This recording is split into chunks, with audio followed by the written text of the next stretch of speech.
talk about perfect timing. This is the new BYD Atto 2. It's a small electric SUV and it's newly arrived in Australia at a time when many of us are thinking about tightening our belts and maybe moving to an electric car for the first time. It's likely that you've been researching the BYD products. This is one of the most affordable cars on the market and it's an SUV, which is one of the most popular body styles. So let's take a deep dive at the BYD Atto 2 and whether it's the perfect car at the perfect time. Let's have a look at its exterior design. You're getting LED headlights. There's a choice of 4 colours. This black is one of the optional colours, white is a standard colours, and there's a mist grey and also a harbour grey as well. In terms of its size, it's around about the same length as the Hyundai Kona, which was the most popular small SUV in Australia last year, also available as a hybrid and an electric vehicle, and it's pretty close to the Kia EV3 as well. And moving now to the rear, you can see it's got this unique taillight styling that's gone right across the back. BYD really favours this long LED strip across the rear, and this nice little kind of figure of 8 here really helps the car to stand out. The exterior styling is attractive, it's pretty inoffensive. It doesn't have the stylish appeal that maybe the Kia EV3 or even the Hyundai Kona do. However, it is built to a price point and it's an affordable SUV. And remember that when we go and have a look at the interior, because this car is stacked with features that are pretty impressive for its price. In the BYD Atto 2 range, there are 2 models. The dynamic model is the most affordable electric SUV in Australia. It's priced from $31,990 plus on-road cost. This up-spec model is the premium and it's priced from $35,990, so you should be able to get this car on road in Australia for less than $40,000. And that's a great price and very comparable with conventional small SUVs that might be petrol or hybrid powered. So what do you get for the extra money? Well, you get a lot of kit. For a $40,000 on-road car, this is a really impressive bundle. You get the large infotainment screen, which is shared with the dynamic model, and there's a nice clear driver information display here too. In terms of creature comforts, I've got heated and ventilated seats for both me and my front passenger. I've got this large sunroof with a powered blind. I've got wireless phone charging, wireless Apple CarPlay and Android Auto. A 360-degree camera is also included on this premium model over the cheaper dynamic model, and it's really effective too. Now, one of the great features of this 360-degree system is that I can actually change these views and have a look, so I can see how close I am to the curb, how close I am to the white lines. It's a really great feature if you're perhaps parking in an area that you don't know, or you know that you need to park within lines, or you've got a tricky rock or something on your driveway that you know that you need to avoid. So let's have a look at some of the trim and some of the upholstery. It's black synthetic leather.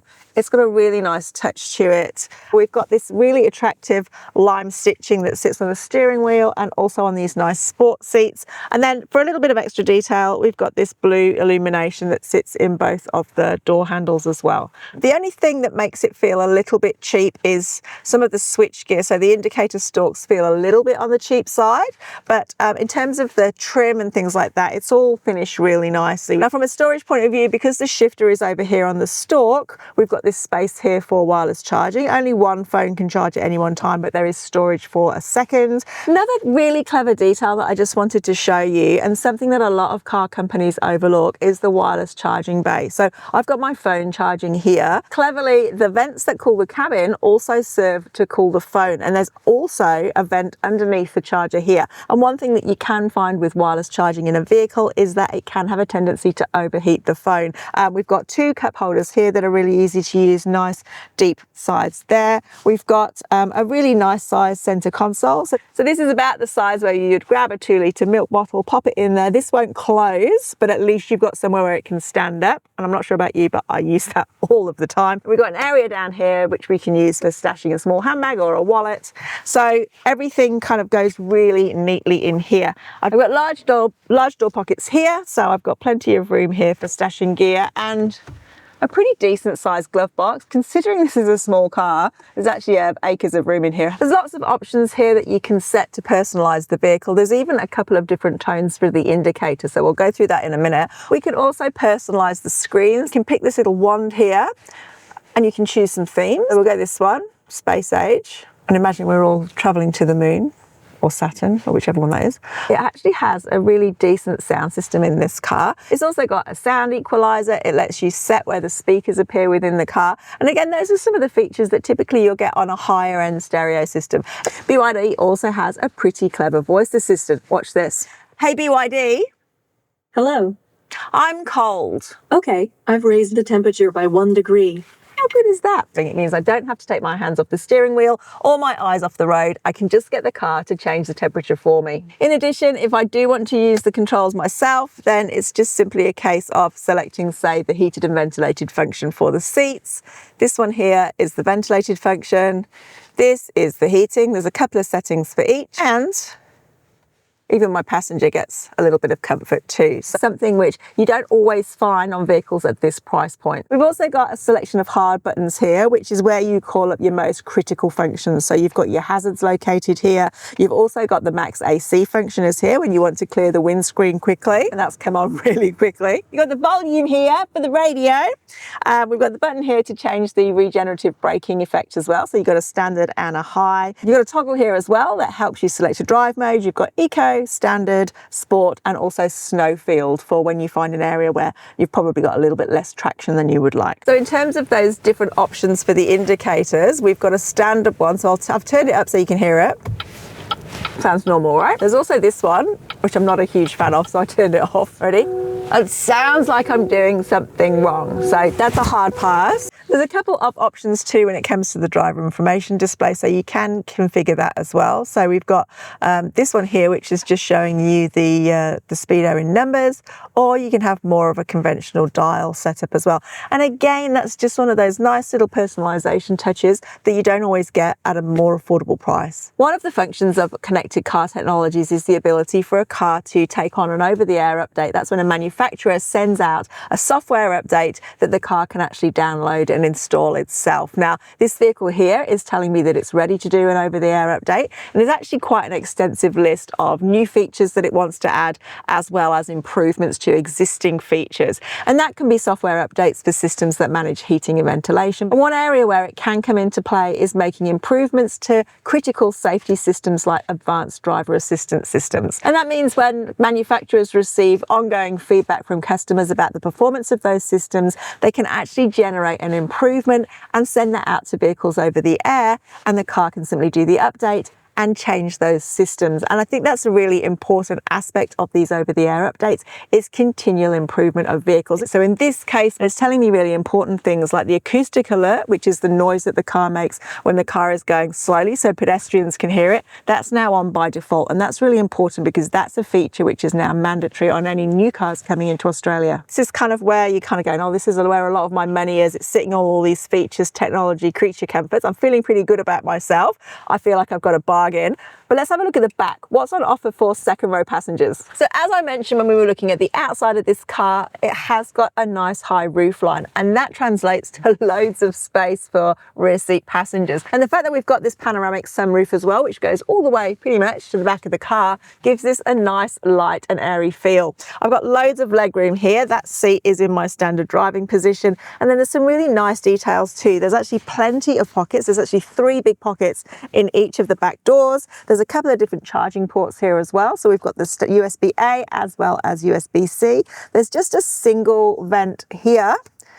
So you'd need to argue about who gets the air directed onto them. But all in all, it's really nice accommodation. So if I shift over to the middle seat, it's raised up slightly, but it's not too high. 2 of my very close friends could probably sit across the back. I think we could have 3 adults. Wouldn't be quite as comfortable as the 2, but I reckon it would be good for a short journey. There's also ISOFIX points in this car too, so you're going to be able to fit 2 child seats in here. I'm not sure if you're going to get a booster in there as well. I think 3 across the back might be really, really tight, but definitely 2 you're going to fit in here comfortably. It's got more room in the back than a standard hatch, and I think that's why SUVs have become so popular, and why this car, a small electric SUV with this space in the back and the practicality of the boot that we're going to have a look at in a minute, I think that's why this car could potentially arrive right in the sweet spot for Australian buyers. Let's take a look at that rear space and why an SUV is such a practical option for so many Australian buyers. Now, this one doesn't have a powered tailgate. But this is a car that's $40,000, right? I don't expect that. And look at how wide this boot space is. It really is quite decent. I reckon you could easily get a set of golf clubs over there. And you've got room, half a dozen shopping bags, and a folding pram is going to fit in there, piece of cake. You've got two large cubbies either side for storing more gear. If you want to make sure that things don't roll around in the boot, we've got a couple of hooks here as well for hanging your shopping. We've also got this false boot floor here. Now there's no front trunk on this car, so this is where we're going to need to store the charging cables as well as the inflator kit. And that is something that you need to bear in mind if you have an issue with a tyre, perhaps a puncture that you need to deal with on the road. It is somewhat of a compromise when you don't get a full-size spare. And then we've got the seats that will fold forward as well. So we can take this parcel shelf out, where we're going to stash it, and fold those seats. So in terms of the seat operation, dead straightforward. We've got these tabs here either side. Pull it up and do the same on the other side.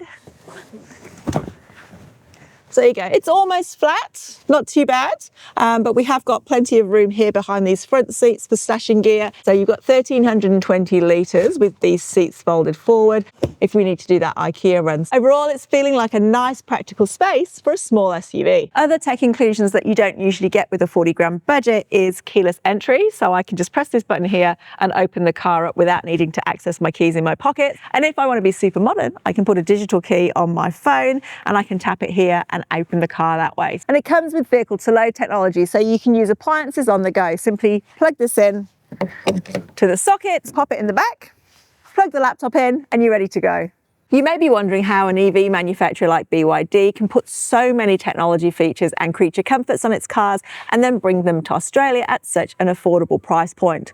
Well, the main reason is what's called vertical manufacturing, and that's where an organisation makes as many of the components for the vehicle itself. So it's controlling a lot of its manufacturing costs. Now, the exception on this car are the hand-cooked tyres, which are an EV spec tyre and something that BYD doesn't manufacture, but largely you'll find most of the components on this vehicle are made in-house by them themselves. Now, you might think that that means that there's a little bit of cost cutting that's taking place in this car, but it doesn't feel like a budget car. There's loads of really nice details in here and the manufacturing looks on point. Looking at the size, you're probably going to be considering the Atto 2 as a small urban SUV, but I have found that it is a good commuting vehicle too. So it's very confident on a highway, and it certainly doesn't feel like a lightweight car with that low centre of gravity. One thing I've noticed jumping into the driver's seat of the Atto 2 is how comfortable these seats are. There's electrical adjustment as well as that heating and ventilating function, which means I can get the seats in the perfect position, and they really are quite comfortable. They've got a nice long seat base and the bolstering is very supportive. I found the same as well jumping into the back seats. The back seats are really quite comfortable too. In terms of the driving experience of the Atto 2, it's very quiet. There's not a lot of noise that comes up from these tyres. It's a 17-inch rim and a hand-cooked tyre on this premium model. It's a smaller 16-inch rim and not quite such a premium tyre on the Dynamic. They appear to be a good tyre. I've driven this in some fairly heavy rain and it certainly didn't feel like it was a lightweight vehicle. The tyres didn't struggle at all. In terms of easy driving, the controls are really straightforward. So I've got the shifter on the right-hand side, indicator stalk, and I pull it down to put it into drive, push it up to put it into reverse, and park is simply a tap on the end. And then the indicator stalk on the left is not only for the indicators, it's also for the lights and the washers as well. So there's some toggles here where I can actually control those functions. So it's all feeling relatively conventional, and thankfully there's not too much reliance on this infotainment screen if you don't want to use it. Steering feels good. It's not as light as we've experienced in some electric SUVs, so it does give you a relatively decent amount of feedback. If you switch it to sport mode, then it will give you a bit of extra weight too, so you're getting a little bit of extra feedback from the steering. So there's a few different ways that you can personalize this car. If you're thinking about buying an electric SUV and the Atto 2 is on your list, one of the things you're going to be considering if you're looking at your first electric SUV is that all-important driving range. The 345 kilometre range may feel somewhat restrictive, so you're going to need to think about how you use this vehicle and if it's going to slot in with your life. If you're looking at a second car and you want to use something as a station runner, then this is a really good and affordable option, but it does make a reasonable case for being a commuter for longer trips. You're going to be charging it basically whenever it's not driving to make sure that you get the maximum range out of it. The ride in the Atto 2, well, I found it largely compliant. It's a comfortable car to drive. It doesn't feel overly stiff, and it's an easy car to drive. And I think that's really important. If you're looking for a small SUV, your first electric car, you want it to be accessible, you want it to be no nonsense, you want it to be easy, and you're going to find all of those things in the Atto 2. But it's not all positives, and I have got a few negatives for you, and they're fairly big negatives. I found this car on the couple of times that we've charged it incredibly slow to charge. Its maximum charge rate on a DC charger is 82 kilowatts, which is pretty slow. And on a 22 kilowatt charger, well, it took all day to charge from 30 to 91%, over 7 hours. Bear that in mind, it's not going to be the fastest car to charge. So if it's something where you're likely to kind of deplete that range on a regular basis, that slow charging may well mean that instead of just charging from a household socket at home, you're going to need to install an EV charger. The other major technology fail that I had occurred twice when driving on a freeway, once in heavy rain at nighttime and the following morning in fairly thick fog. I actually found that the adaptive cruise control systems switched themselves off and I wasn't able to reactivate them. Now, neither of those conditions is what I would consider particularly adverse weather, so it was a concern that I didn't have those systems available to me when I was commuting. Definitely something I think BYD is going to need to look at, but it is something that could be addressed in an over-the-air update, so hopefully that's something that BYD will look at addressing. So what's the verdict? Is this the perfect car for these unprecedented times? Well, it's had a pretty good shot at it. This is a small electric SUV that ticks a lot of boxes for buyers, but it means you can get into electric motoring for the first time, or you can buy your second EV at a really manageable price point, $40,000 on road. You've got all of that value, all those technology inclusions, and you've got a car which is pretty enjoyable to drive. Now, we did have those two negatives, but hopefully those are things that can be addressed by BYD. They've definitely said that their intention is to continue to improve their products over time. So the Atto 2, is it worth a look? Absolutely. But bear in mind, there's an awful lot of interest in affordable, cheap electric SUVs at the moment. So if you want to get one, get in quick. If you're looking for your next car, you can research and compare running costs, features and specs, and view loan options at RACV CarMatch.